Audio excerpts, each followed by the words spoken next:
Did you know that you can take screenshots with Microsoft Word? Let me show you how to do this. It is super cool.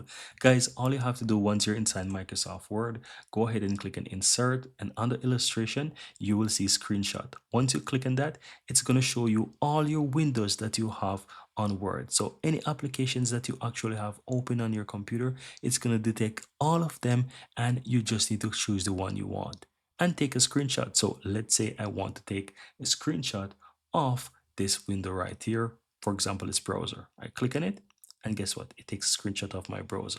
And that's how cool it is, guys. Right here, I have a screenshot of my browser. So you could have multiple applications there. It would try to help you to take it.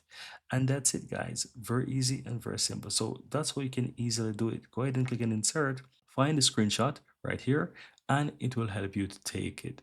And that's it, guys. Very easy and very simple. Now you also have right here where it says screenshot clipping. You can click on that. And of course, you can go ahead and clip the screenshot. So if you don't want to take the direct one like that, you can just simply go ahead and take a snipping for yourself. So I can go ahead and let's say I want to take these applications right here on my desktop. Let's say I want to take this part of my screen. I just do that and it's going to insert for me. How cool is that? Very easy and very simple. If you find value here, give this video a like, let me know in the comments below, hit that subscribe button if you're new to the channel, and thank you guys for watching.